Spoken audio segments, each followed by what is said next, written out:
Where were you born? In Doylestown, in 1919, they tell me. Yes, I went to public school in Doylestown, and then I had 3 years at Buckingham Friends School. And from there, went to George School for high school. When did you get involved in the railroading? This is early as my memory span goes. George's interest in railroading actually extends all the way back to his earliest years. George remembers the Reading 10-wheel camelbacks being turned on the turntable at Doylestown in 1923, and his interest led to the purchase of Railroad Man's magazine. What stimulated my interest in railroading was the fact that I found the magazine, Railroad Man's magazine, at a news agency in Chambersburg.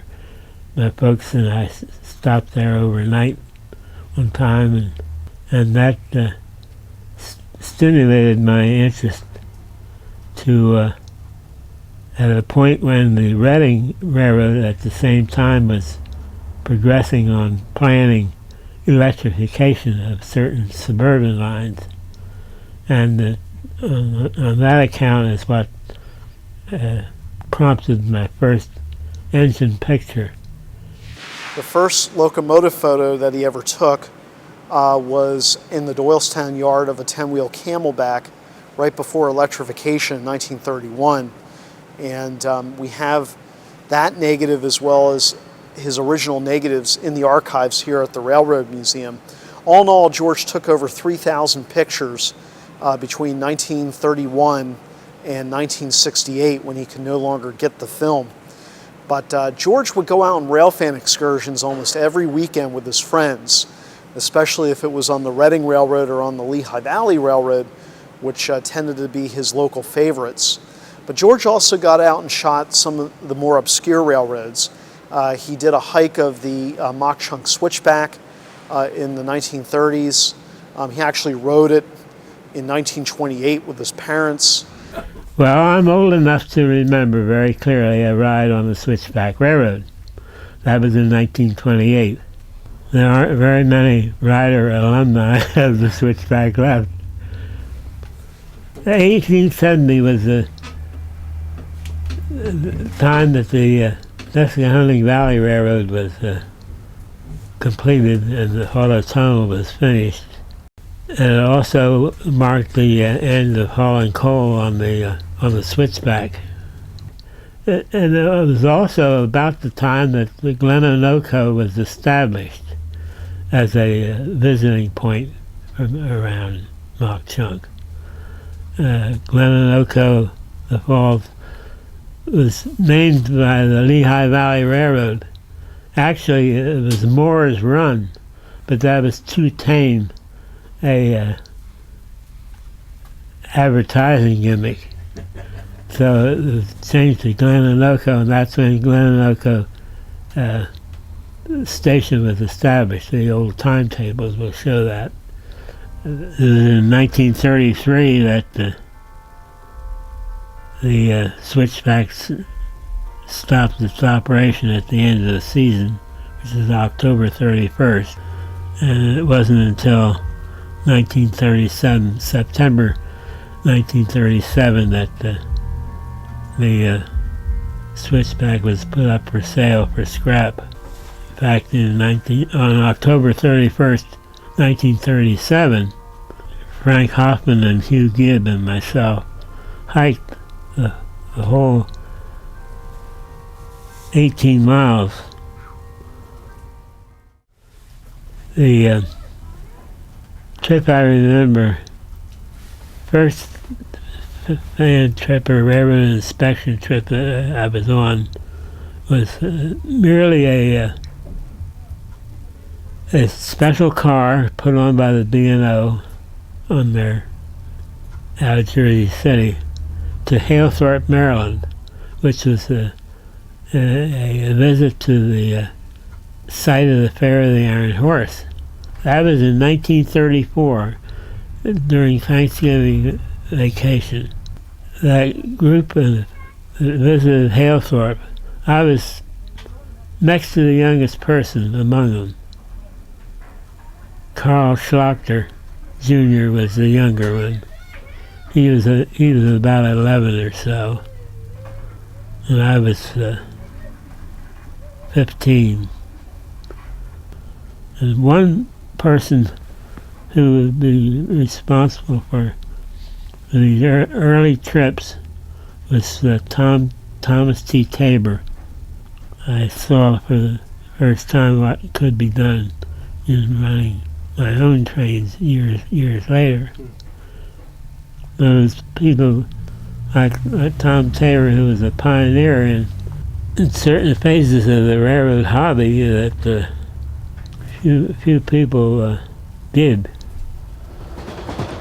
Beginning in the late 1930s, George began researching the history of the Reading Company's locomotives, extending all the way back to the Philadelphia and Reading Railroad and its predecessor companies. So George began to research the company's files for locomotive genealogy, as I like to call it, such as when locomotives were built, their numbers, where they were used, when they were retired. And George struck up an acquaintance with Paul Warner, who was the librarian of the Baldwin Locomotive Works. And that soon grew into a lifelong friendship. George would spend his Saturdays researching Reading locomotives in the files of the Baldwin Works archives, which at that time was located in Eddystone, just outside of Philadelphia. And he very meticulously and painstakingly compiled an all-time roster of Philadelphia and Reading Company locomotives, which he then published as a issue-length piece in the Railway and Locomotive Historical Society's bulletin in 1946. And to this day, George was considered to be really the father of Reading Company locomotive research and was regarded by the company as their unofficial historian.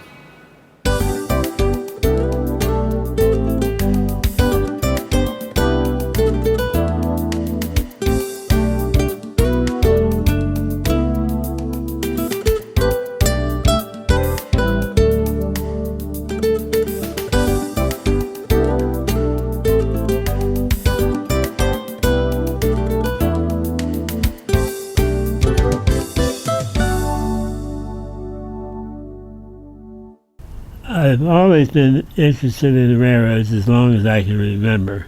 Chapter 2 was the start of taking locomotive photographs.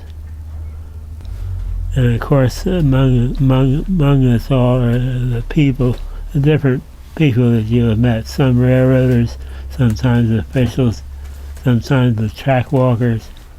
If I hadn't had the experience of knowing the man who bought the Lehigh Valley inspection engine, the Dorothy, if I hadn't actually seen his the Dorothy under steam and under operation, I wouldn't have been as likely to go into the trouble of buying some myself. And I was surprised that I was actually one of the very, very few who were buying steam locomotives. And I say this experience with an interest in the railroads has carried me to many facets of the railroad itself, including an interest in various histories of floods of certain rivers. Encyclopedic knowledge that he just yearned to give you. I mean, in fact, we talk about the trip to Stewartstown. He'd be driving along, and all his other fascinations with old Dutch architecture. I mean, we were driving along 78, and he stops the truck on the side. See that barn over there? That's the example of, some sort of Dutch construction from the 18th century. And then we drive along, and there'd be a piece of old roadbed out there. That was a railroad that never got built. You see that little piece out in the field? And he started driving again, and floods. There was a flood here in 1912, and it covered this entire area. And just encyclopedic knowledge. And that was his. He loved to take people on rides, just to the pedagogical joy of, giving out the knowledge. Well, George Hart got into the excursion railroading business through his connection with the Reading Company's Iron Horse Rambles in the early 1960s. One thing I did with the Rambles was what I wrote the whistle script, which was a suggestion of whistleblowing at places other than required. And the idea was not only make the most of public relations along the countryside, as well as to the hearing of the passengers. Wouldn't really tire of the whistle. In fact, some said that that's what they came to take the ride for, was to hear the whistle blow. From his involvement in the Reading Iron Horse Rambles, George decided to go into business by running his own steam excursion passenger trains. George was able to sign a contract with the old Ma and Pa Railroad and started running his excursions, initially with a former Brooklyn Eastern District Terminal 040T locomotive number 14 and some Reading Company coaches from York initially down to Yo, PA. And after that, the following year, he started running excursions to Red Lion. In succeeding months, he was able to acquire additional equipment from the Reading Company, which included the former Reading shop switcher, Reading Company switcher number 1251. And he also bought a number of Canadian Pacific G5 class Pacific locomotives, the 1238 and the 1286. And initially, he only ran these locomotives to Red Lion, PA, because of trestle weight restrictions. And the following year, 1965, he bought a Canadian Pacific 10-wheel locomotive number 972. I think the event of bringing the 972 down from Winnipeg to York, it was quite an experience. Especially when it got to Buffalo, it was put over the hump yard, and the result was that the back tender was crushed by incoming freight car drifting down the road. So by the time it was delayed, by the time I found out where it was, I drove up to Buffalo and saw what happened. Had a man in charge of the engine house there and the repair. They were working on it. And he gave the trainmaster, I guess it was, a tongue lashing, which I'll never forget. And don't let this ever happen again. It did happen again, only this time it was the front coupler. Well, the roundhouse foreman was fit to be tied, and he told the trainmaster, says, "I'm taking the knuckle off the big hook to put on that engine because that's the only size there is here. And I don't care if you have a wreck or not without a coupler on there, it's gone on the 972. The Ma and Pa had over 476 curves between York and Baltimore, and between York and Delta, he certainly had a good share of those to negotiate, so it was quite a trip. And they had to turn the locomotive down at Delta, PA on a old Armstrong power turntable. And George was in his element. He was quite happy to be running his own trips, using his own resources. I was watching water in the 1286 on the Maryland-Pennsylvania Railroad at York on Memorial Day morning, and there were two gentlemen came around with very expensive cameras, and they asked me, "Are you George Hart?" I said I was. And it was George Lalick of the Western Maryland, and it was Russell Wilcox of the Pennsy. And George Lalick said, one of the things he said to me was, "Did you ever think of running offline, off the Maryland and Pennsylvania?" I said, "Oh no," I said, "the railroads wouldn't be interested in that." Well, he said, "I'm in the position I happen to know that we are."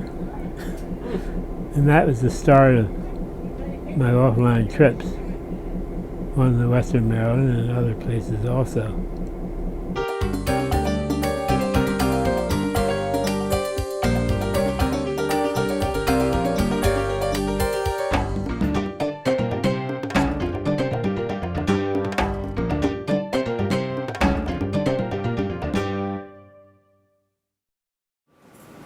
Well, the Railroad Museum of Pennsylvania was created in 1963 as a legislative action by the Commonwealth of Pennsylvania to preserve the state's railroad history. Beginning in the early 1960s, the state put together a panel of three experts well known in the field of industrial history. The third panelist was George Hart. Between the three men, they had to decide which site was the best place to build the State Railroad Museum. Well, in the first place, you had to ask the commissioners what their requirements were, and what the requirements of the principally the Pennsylvania Railroad were.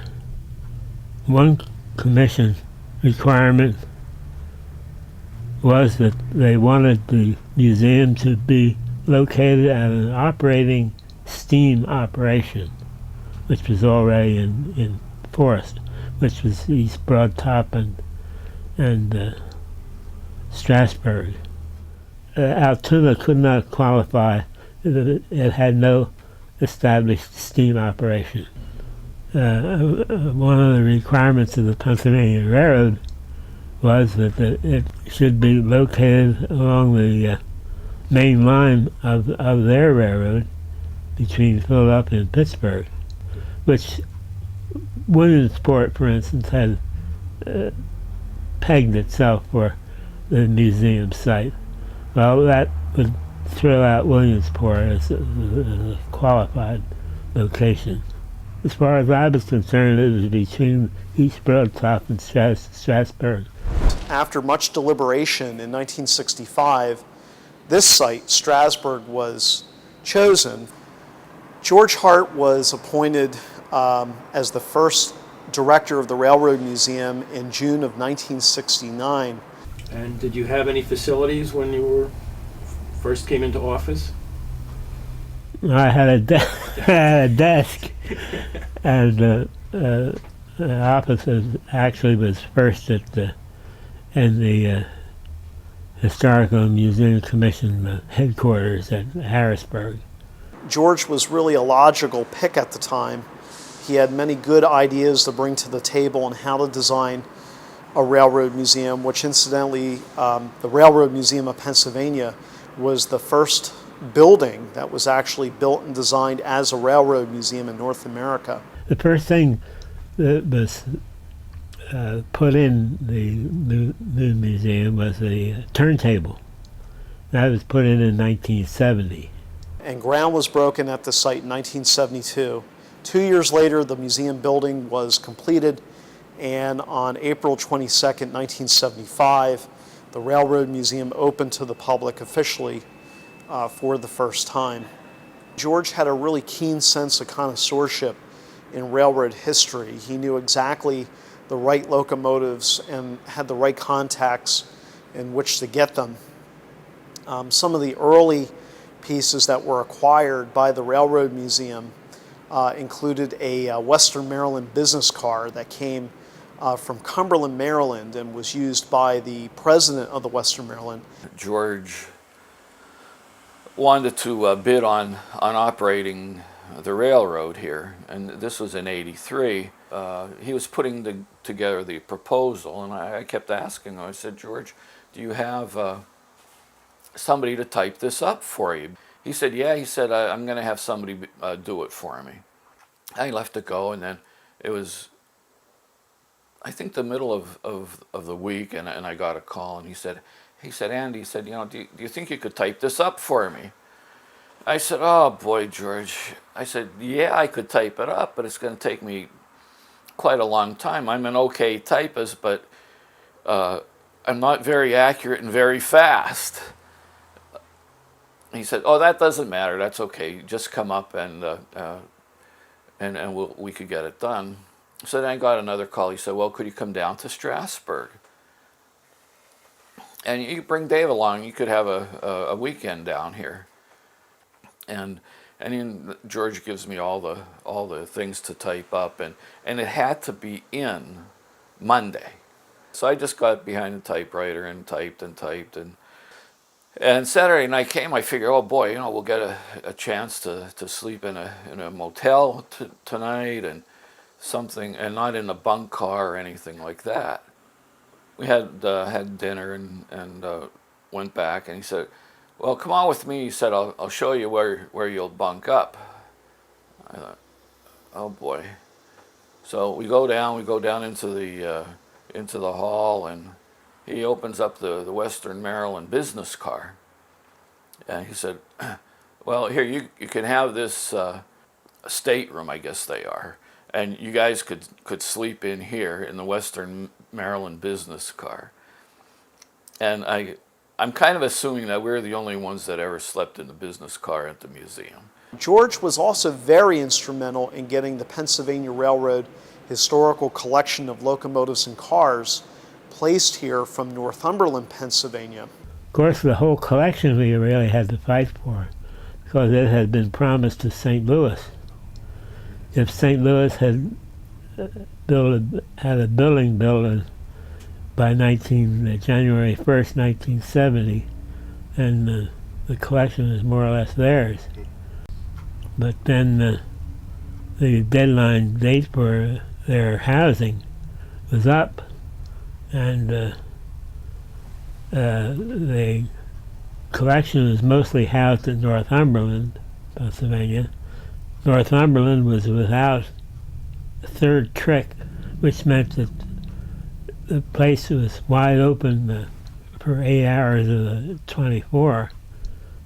We were to have the whole collection by that time, but if they could possibly move the engines down where we could give them 24 hours security at the Strasbourg, and that they did move down in what I call the locomotive train.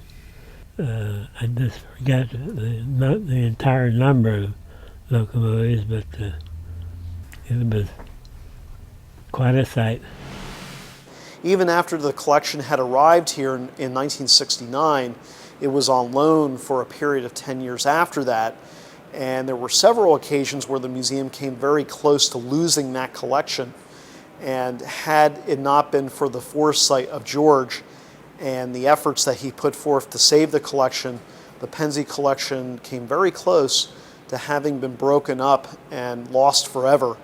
George was also instrumental in acquiring other pieces of rolling stock early on in the years of the museum, including our Lehigh Valley parlor car from the Black Diamond. He was also instrumental in acquiring several locomotives, such as our PP&L fireless locomotive, which came from Lake Hawdo, Pennsylvania, up in Carbon County. Our Lotus Club Pullman car was acquired through George's behalf. Dave and I just happened to be in town, and we looked and what the heck's going on here? They were shoving in a wooden D&H gondola and boxcar, and then we asked George, I said, geez, what's going on? We have really nice equipment down here now, old equipment. Oh, he said, no, he said, the Valley delivered them to the wrong place. He said they're supposed to go down to Strasbourg. But this is what George did. I mean, I don't believe it cost the museum a nickel to get those cars. George did all of that. Thousands of documents in the Pennsylvania Railroad Library, which George personally was able to acquire on behalf of the state at the famed Penn Central auction in 1972. He said, "Hey, Andy," he said, "come on over here, I got something to show you."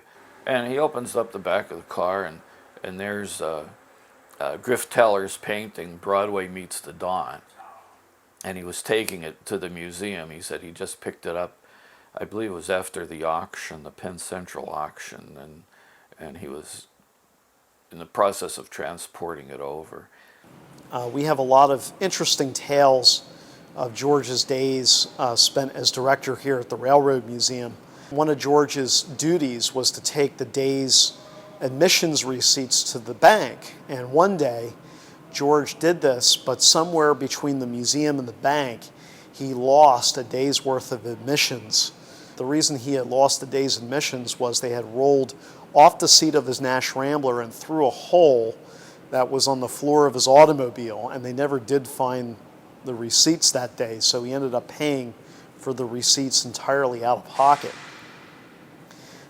Another time, George had devised a plan for fire security here at the Railroad Museum, and on a particularly hot summer's afternoon, he decided to have his staff fill up the tender of the M1 Pennsy Mountain locomotive out in the yard full of water. In the event of a fire, they could draw upon the water to put fires out. But what they didn't realize was that the tender of the locomotive had hundreds of holes in it, and the tender sprang a leak, which left a huge lake in the yard of the Railroad Museum. One thing that not too many people realize is that George actually lived here at the museum while he was director in the 1970s and 1980s. He actually used to sleep in his office. George is the stuff of lore and legend around here at the museum. And George finally retired from the Railroad Museum in 1983 and went on to pursue his railroading interests at Jim Thorpe with rail tours, his steam train excursions, and also to operate the Stewartstown Railroad.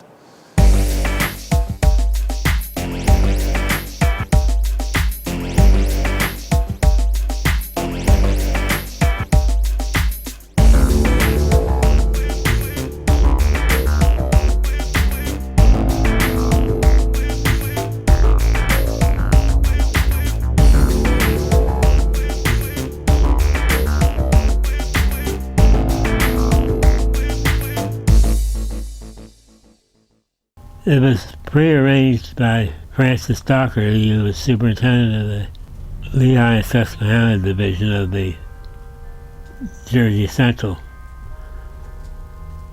to come here and locate in Mock Chunk Yard, which had just been officially closed on September 1st, 1971. And we came here when the trips were over at Bethlehem in the evening of Labor Day night, around 10 o'clock. And there were just about 5 people who saw a train come in.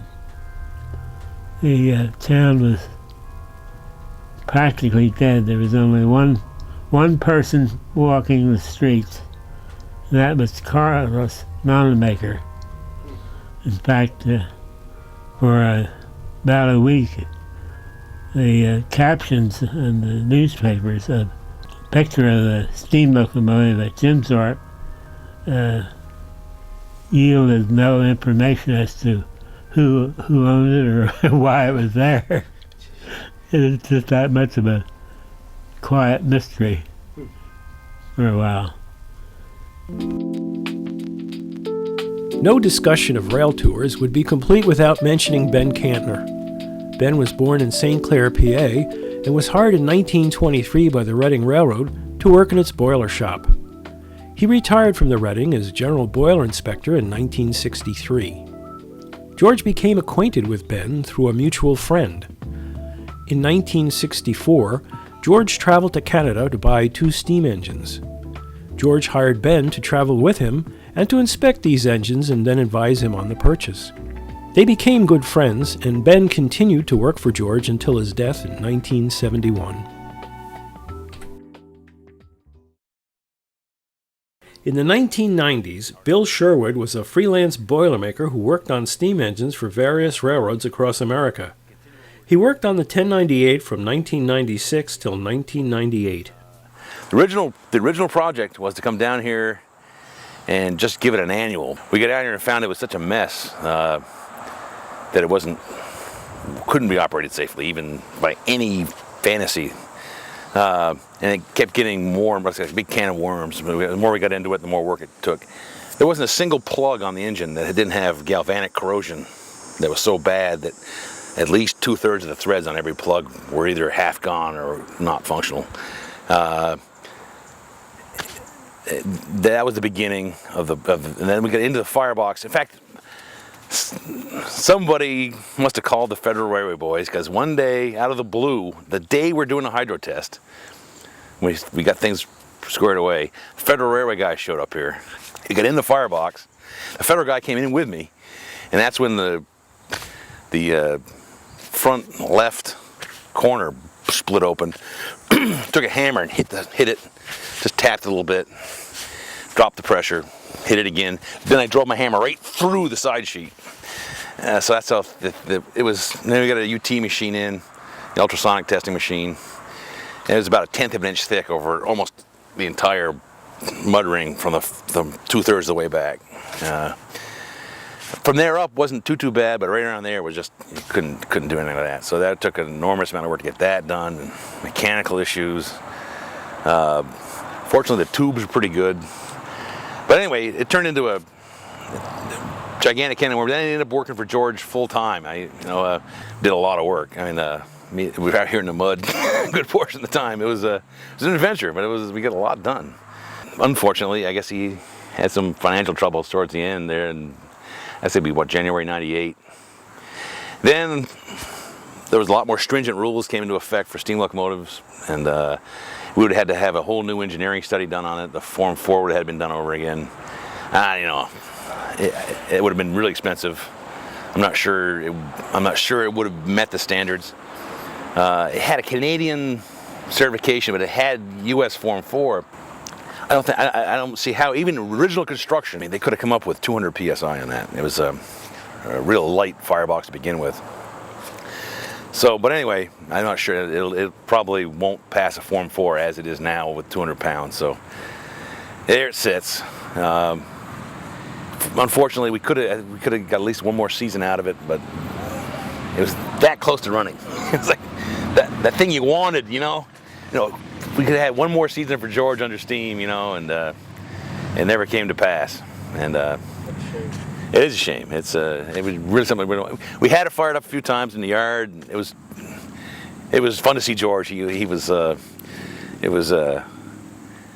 kid with his toys back. He'd been this god of steam for all these years, and finally he got something back. And he was loving it. I remember one night we were sitting right over here in the nighttime, and I remember he just like he was in his glory. He said, "There's nothing like a steam engine at night." That was satisfying. He did get a kick out of that. Andy Hudak and his brother Dave were among the first employees of Rail Tours in Jim Thorpe. Did you ever fire for him or anything like that? Yeah, we fired for him. Yeah, it was when initially we fired for him on this little 1 mile shuttle, and firing on a locomotive like that isn't really too much of an experience. It's just a matter of throwing in a little bit of coal, and Bob Treon, he was the engineer, and he would put the brakes on the single car and make the engine chug, and we'd go up to the end, and then we'd give a little talk at the end of the line. We weren't really able to get on the main line when the Lehigh Valley and Conrail were operating the freight, but once the Panther Valley started up, we were able to get out, and we still weren't, professional firemen yet. Could just about do everything else, but it it was kind of an act to be able to really get to put the coal right where it belonged, and we tried. We didn't have any real solid instruction. Let's put it that way. We got on the engine, just throw coal in, and for what we were doing at that time, that was adequate. And the one time, I blamed it on the coal, but it was probably a lot of inexperience. But jeepers, it was the first trip that Dave and I fired, and it was just really brutal because we couldn't keep steam up. It seemed like we'd go a mile or two and we were out of steam, and another mile or two and out of steam, and then after we got rid of that coal, which again, as I say, I'm not sure if it was the coal or just our inexperience, but just from firing a little a mile wasn't too much experience. We then got a lot more proficient, and we were able to take the train really over the road. It wasn't too much of a big deal, and we had the steamer up to Honesdale, and that was an all-night affair. We didn't pull into Honesdale like almost 24 hours later. I rode the last coach on the Sturbridge line just kind of as a brakeman, and I was half asleep half of the time. I mean, it was not much of a brakeman job at that point.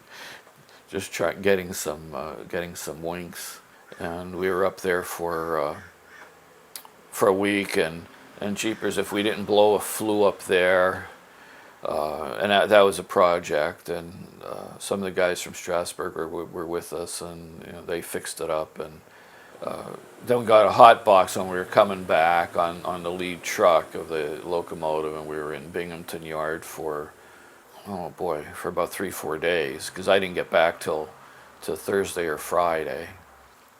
And then we ran it out at Bigler too, for the Big Bad Bread coal company, and you just work. I was always so disappointed because I'd like to take time out and go and visit the communities, or see local interests or whatever, but unfortunately it was just constant work, and it was really cold out there at that time, and it was in early October, I believe. George had the dedication of the Stewartstown Railroad, and he had the equipment taken down, and they were running the 972 down there, and I guess my brother and Joe Rauch were on the steam engine, and they were trying to get over the line, but it was slippery and everything else, and they were going back and forth. It was kind of brutal. I was back in a diesel with Brad Haynes, and Treon seemed to insist on getting the train over the road by himself without any help from the diesel, and he just couldn't make it because the rail was so slippery. But the most fun was running the branch here, because you were on home rail and you could relax, and everything was close by. It wasn't these real adventures and stuff like that. And coal did make a difference in reality, because the coal initially that we used was picked up from Calypso Yard down in Bethlehem. Johnny Borosh had his truck down there, and we actually physically shoveled all the coal into the truck, into his dump truck. It was a brutal job again, and that was lying around for over 10 years down there, and so it was really old coal that we really started out with on the branch line. And again, I guess I have to blame the coal a lot too. Bill Sherwood reminisces about working for George in the late 1990s. This was one of the funner jobs. I mean, despite the fact we worked out here in the mud, with minimal tooling, real minimal tooling, it was, the improvisation level was high here, and that was the fun of it. I mean, we had to replace part of the firebox, which I was talking about earlier, where it's so thin. we had to rivet the bottom in, and George had some rivet tool parts. I mean, we had to assemble a couple of guns, and they were in various states of disrepair. We had to make parts, and we had to get stuff heat treated, the little reciprocating parts. We finally got it together, and we had an old gas grill that we put refractory brick in and put an acetylene rosebud in, and we wired it in there. So you could drop rivets into the little hole in the middle of the refractory bricks, and perfect rivet here. I remember George says, "Oh, I'm impressed with this." So that was high praise. But yeah, we drove all the rivets in. Of course, the rivets, we didn't have a trimming tool or didn't have a little hammer to clean the faces off, but we finally got it back hydro tested, and nothing leaked. It was a good sound job. George was very pleased. Pleasing the man he was so affable and so interested that pleasing him was an enormous reward. I've met the satisfaction of George Hart. It was like, wow. It was a good thing, because I mean the man had seen real talent out there in the past, and it was good to live up to that standard. It was really fun. And I said, one of the big disappointments in my life was that we couldn't get at least a season out for him. And but never got closure on that one. But we tried, George. Taking a road trip with George was a real adventure. We went out to the East Broadtop for their winter spectacular in February, and I said, "George, if we're going to go out, I'll drive," because I knew that way I would at least have heat, and I'd be pretty comfortable. And George just completely and totally insisted that he would drive, and to me it was almost like fisticuffs, because I really wanted to drive and I didn't want him to drive. But I gave in and I said, "Okay, George, that'll be fine." So we left, and he had a '68 Plymouth station wagon, and we're going down the road, and everything was okay, but it was getting colder and colder, and we got to Route 309, and he was putting on the brakes, and for some strange reason the headlights just started popping like this, like flash bulbs. And I turned to George. I said, "George, what's that?" I said, "I never saw anything like that. Maybe we should turn around and use my car." "Oh, no. He said, "That's fine. That happens every once in a while. It's no big deal." Okay. So we continue on our way, and it's getting, of course, colder and colder. And he said, "Here, put this horse blanket on your legs. That'll keep you warm." And I was numb by the time we got to Huntington. So we stayed there, and we got up, of course, and shot all the trains, rode the trains, and had a good time. And it was Sunday now, and I'm hoping to get back on the road and get home. Work is the next day. And it was, well, let's go up to Sullivan County. I'm like, "Oh, George, do we have to?" "No, yeah, we'll go up. We'll see all the snowbanks up there," because there's very heavy snowfall in that year. So we go down this hill, and there's a little community down there, a very small community in this valley, and then we start up on the other side. I thought, "Oh, this is pretty cool, but it's a very narrow road, and another car's coming down, 4-wheel drive, like Bronco. And George pulls over, and the Bronco's able to go by, and we got stuck. He said, "That's okay. We have positive traction. It's no problem." So I said, "Well, look, I'll go out." And I said, "Do you have any ashes or anything?" He said, Yeah. He said, and he had this bucket of ashes with a little shovel, and I go out, and I look, and there's only one snow tire. And that one wasn't in such good shape. I thought, how are we going to get out of here, And the people in the Bronco, they stopped and they came up. And I guess we coasted down just a little bit. And sure enough, the positive traction worked, and we were out of there. But I was just pretty much in a state of shock to see that we only had one real snow tire. But that was George. This is how he did things. And Did you ever take any trips with him personally? Oh yeah, I went down to Stewartstown with him one time. That was an adventure. He got in the notorious Bronco, and there were certain hills he liked. He says he'd driven back and forth to Stewartstown so many times. He had this route, and he knew where if he shut the engine off at certain parts of certain hills, he could coast down to the next village. So he said, I got this one figured out. Like, he shut it off and he put it neutral and he goes down into the next village. Got it. It was like a game, you know. It was fun, but Stewartstown had to be his first love. It's a beautiful spot down there, this beautiful station and everything, a bucolic setting. But I mean, the amount of time he spent down there with virtually no traffic and no customer base, and he started glowing as soon as he hit the Stewartstown town limits. I say he was living here in one of those railroad car right over there. He lived there for years. I mean, I've seen him just pizza and Coke was the fare du jour. But the railroad car he's lived in was pretty ratty. He was about 80 years old. I remember driving in Jim Thorpe and George, what are you doing?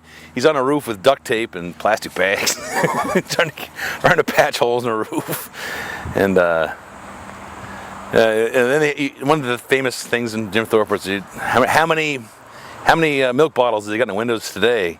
Because as the roof would leak, it would run down the windowsills, and so he'd put milk cartons along the window to catch the water. That's how he kept them from rotting the floorboards out, I guess. I don't know.